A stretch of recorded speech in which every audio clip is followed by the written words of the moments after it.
લક્ષ્ય ન્યૂઝ, એક નજર, એક લક્ષ્ય. અશોકનગરના કંકેશ્વરી માતાના સદગુરુ આશ્રમ ખાતે 84 તિથિની ભક્તિભાવપૂર્વક ઉજવણી.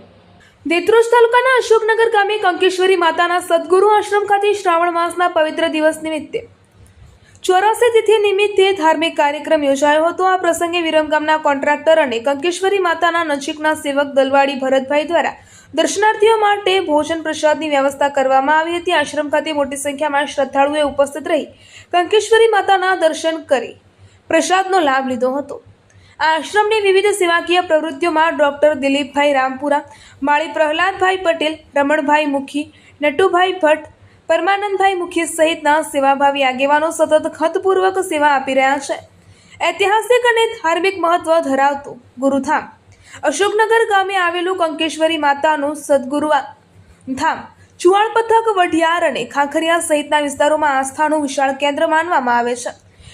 વિશાળ જગ્યામાં આવેલો આ આશ્રમ આજે એક વિશાળ વટવૃક્ષની જેમ વિકસી રહ્યો છે. સ્થાનિકો દ્વારા જણાવાયેલી માન્યતા મુજબ વર્ષો પહેલા રામપુરા સરકારી જીનમાં કેશવાનંદ બાપુની કથા યોજાઈ હતી. આ કથા પૂર્ણ થયા બાદ કેશવાનંદ બાપુએ કાંતિભાઈ રામના બોર પર રાત્રે રોકાણ કર્યું હતું. જ્યારે બીજા દિવસે તળાવ કિનારે તેઓ જતા હતા તે સમયે આ સ્થળે શિવલિંગ હોવાનો આધ્યાત્મિક સંકેત મળ્યો હતો. ત્યારબાદ આ સ્થળે ખોદકામ કરવામાં આવતા અહીંથી શિવલિંગ મળી આવ્યું હોવાનું કહેવાય છે. આ પવિત્ર સ્થળનું નામ ગુપ્તેશ્વર મહાદેવ રાખવામાં આવ્યું હતું. વર્ષો પહેલા પવિત્ર ધરતી પર દેશભરના સાધુ સંતો તેમજ શંકરાચાર્ય સહિતના અનેક સંતોના વિશાળ સંમેલનો યોજાયા હોવાનું પણ સ્થાનિકો જણાવે છે. ત્યારબાદ સદગુરુ કંકેશ્વરી માતાએ અહીં આશ્રમની સ્થાપના કરી હતી. આશ્રમ ખાતે શ્રાવણ માસ દરમિયાન ચારેય સોમવાર તેમજ ગુરુ પૂર્ણિમાના પવિત્ર દિવસે વિશાળ ધાર્મિક મેળાનું આયોજન થતું રહે છે. આ પ્રસંગે દૂર દૂરથી મોટી સંખ્યામાં શ્રદ્ધાળુઓ ઉમટી પડે છે. આશ્રમના વિકાસમાં અશોકનગરના વડીલ કાંતિભાઈ રામનું પણ મહત્વનું યોગદાન રહ્યું હોવાનું જણાય છે. તેઓ માંડલ બેઠક પરથી આશરે 10 વર્ષ સુધી ધારાસભ્ય તરીકે સેવા આપી ચૂક્યા હતા અને કેશવાનંદ બાપુના સેવક પણ રહ્યા હતા. તેમણે આશ્રમ માટે ભૂમિદાન પણ કર્યું હોવાનું સ્થાનિકો જણાવે છે.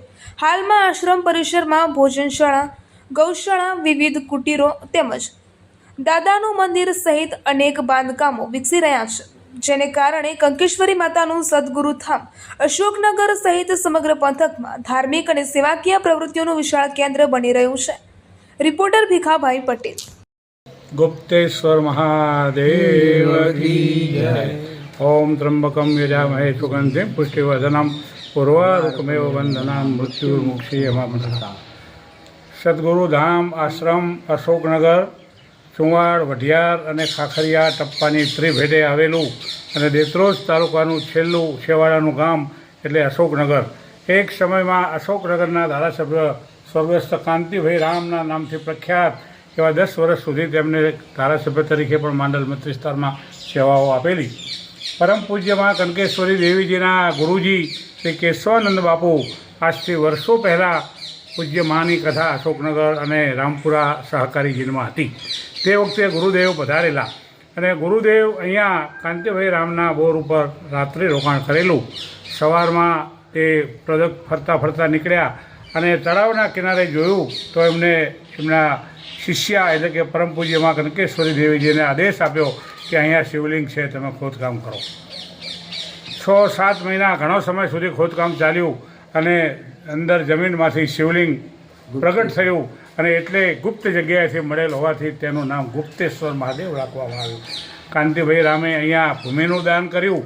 અહીંયા પૂજ્યમાં કંકેશ્વરી દેવીજીનો આશ્રમ સ્થાપિત થયો અને ઘણા વર્ષો સુધી ઓછામાં ઓછા 20, 22, 25 વર્ષ સુધી માં અહીંયા રોકાણા.